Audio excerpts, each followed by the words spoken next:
Coríntios, 1 Coríntios, capítulo de número 11, que nos dá algumas instruções sobre como nós devemos nos comportar diante da mesa do Senhor. Amém? A igreja pode continuar assentada. Capítulo 11 de 1 Coríntios, a partir do verso de número 17. Todos já encontraram? Vamos então compartilhar o texto. Nisto, porém que vos prescrevo, não vos louvo, porquanto vós ajuntais não para melhor, e sim para pior. Porque antes de tudo estou informado a haver divisões entre vós, quando vos reunis na igreja, e eu em parte o creio, porque até mesmo importa que haja partido entre vós, para que também os aprovados se tornem conhecidos em vosso meio.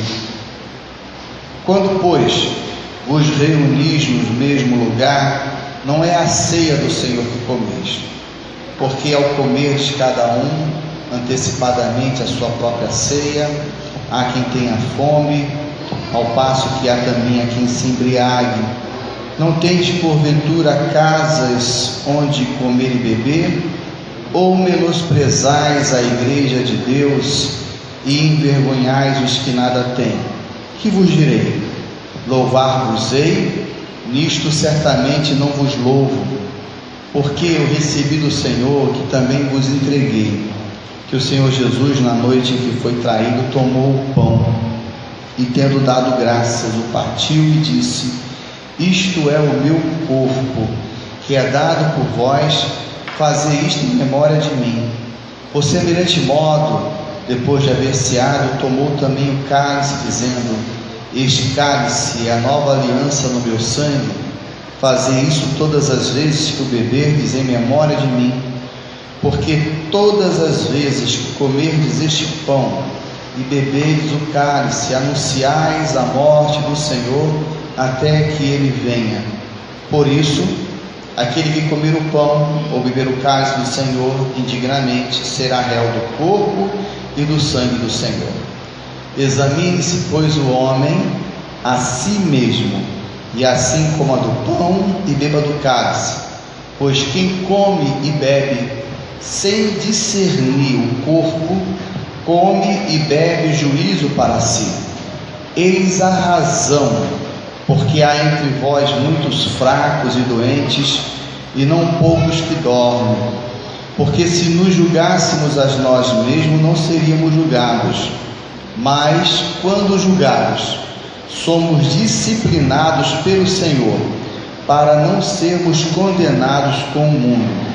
Assim, pois, irmãos meus, quando vos reunis para comer, esperai uns pelos outros. Se alguém tem fome, coma em casa, a fim de não vos reunirdes para juízo. Quanto às demais coisas, eu as ordenarei quando for ter convosco. Vamos orar nesse instante, pedir a Deus a sua iluminação sobre o texto e sobre também a nossa mente. Amado Deus, na tua presença nós te louvamos e intercedemos em primeiro lugar pelas nossas vidas e pedimos também pela vida da igreja, não somente a igreja local, mas pela igreja de Cristo, que não é intitulada com o nome de uma denominação, mas é lavada e remida, salva pelo sangue de Cristo. Portanto, ó Deus, nós intercedemos pela tua igreja aqui no nosso país e em todo o mundo, principalmente por aqueles que passam por perseguição e que não têm a liberdade que nós temos de termos um templo para reunirmos e adorarmos o teu nome. Em nome de Jesus, Senhor, que nós oramos agradecidos. Amém. Nós, para podermos entender o texto que acabamos de ler, nós temos que fazer um paralelo com a ministração da Páscoa pelos judeus. Nós Sabemos que quando o apóstolo Paulo ele foi visitando as cidades e pregando a palavra de Deus, o que ele fazia em primeiro lugar era pregar para os judeus, aos seus irmãos de sangue e também da antiga fé que ele professava. Então, conforme ele ia levando a mensagem de Cristo, proclamando a verdade que Jesus é o Messias, é o prometido de Deus, e eles receberam esta palavra da salvação, então eles começaram a reunir em comunidades, e essas comunidades são o início da igreja de Cristo, em cada cidade. E portanto, quando eles começavam a se reunir, eles traziam evidentemente as práticas que eles já estavam acostumados, que eram as práticas judaicas. Então eles tinham a cerimônia da Páscoa, e quando eles se reuniam para comemorar a Páscoa, o que eles lembravam? Eles lembravam da libertação do povo de Deus do jugo do Egito. A Páscoa cristã também representa a libertação do povo de Deus, mas não agora mais de um reino terreno, mas de um império do mal. Então, através de Cristo, nós somos, como diz lá no primeiro capítulo de Colossenses, nós somos transportados do império das trevas para o reino do seu amor. Éramos escravos do pecado, agora somos servos do Senhor. E na prática da Páscoa, o que eles lembravam é que o anjo da morte não os alcançou. A palavra Páscoa significa passar por cima. Não sei se os irmãos têm ciência do significado, Páscoa significa o anjo do Senhor passou por cima. Mas por que passou por cima? Ele passava por cima da casa que tinha a marca do cordeiro que foi sacrificado. Então a casa que não tinha a marca do sangue, o que ele fazia? Ele entrava e tirava a vida do primogênito daquela casa. Mas a casa que tinha a marca do sangue do cordeiro pascual, ele então não entrava, ele passava por cima. Então Páscoa significa passar por cima, quer dizer, ele protegeu aquela casa, porque o sangue do cordeiro ali se encontra. Na prática da Páscoa judaica, eles tinham duas cerimônias, que a princípio parece que é uma só. Eles tinham a cerimônia dos pães asmos e eles tinham a cerimônia das ervas. Eram duas cerimônias, e eles também matavam o cordeiro, e diz o texto sagrado que dependendo do tamanho da família, se o cordeiro fosse muita carne para uma família só, era convidada a outra família para juntos participarem da Páscoa, porque não podia sobrar nem um pedaço de carne, elas tinham que ser toda consumida. Eles chamavam uma criança na cerimônia para a criança perguntar para os pais, o dono da casa, por que essas ervas amargas? Por que esse pão sem fermento? As ervas amargas representavam o sofrimento do povo de Deus como escravo do Egito. O pão sem fermento significa também que eles saíram depressa, não chegaram o tempo de fermentar o pão, mas também representa também o fermento, o pecado. Então o pão sem fermento representa a pureza da vida na presença de Deus. Então, quando o apóstolo Paulo está escrevendo este capítulo, ele está em cima dessa realidade. Os membros daquela igreja, eles ainda não haviam entendido o verdadeiro sentido da Páscoa cristã, ou da ceia do Senhor. Porque na cerimônia judaica, a Páscoa era realizada somente uma vez no ano. Na cerimônia da Páscoa cristã, nós temos o dia da Páscoa, mas nós celebramos a libertação do pecado todos os domingos. Na prática da neotestamentária, todo culto precisava ter a ceia do Senhor. É por isso que a Igreja Católica, quando ainda ministra a missa, toda a missa tem a Eucaristia, não é? Porque a Páscoa também, a ceia do Senhor também é chamada de Eucaristia. que significa caris, graça, e o prefixo eu significa a graça de Deus em nós. Então esta Páscoa que nós estamos compartilhando nesse momento da ceia do Senhor representa a graça de Deus em nós. E aqui é que está a grande questão que o apóstolo Paulo chama a atenção daquela igreja. Quando eles se reuniam, eles não estavam participando da ceia do Senhor. Eles estavam lembrando a ceia lá do Antigo Testamento, da Páscoa judaica. E por isso, eles comiam, bebiam, alguns ficavam até embriagados, porque a Páscoa representa a libertação do povo. Então é um momento de alegria. Não chegavam a ficar bêbados de cair, né? Mas chegavam a ficar alegres, né? Porque o vinho tomado em certa quantidade deixa a pessoa mais eufórica, mais alegre. E o apóstolo Paulo nos chama a atenção dessa igreja: olha, não foi isso que eu recebi do Senhor. Não foi isso que o Senhor Jesus nos ensinou. Por isso que ele diz no verso 23: eu recebi do Senhor o que eu também vos entreguei, que vocês não estão seguindo. Que na noite que o Senhor Jesus foi traído, ele tomou o pão e, tendo dado graças, ele partiu e disse: tomai e comei, isto é o meu corpo que é morrer em favor de vós.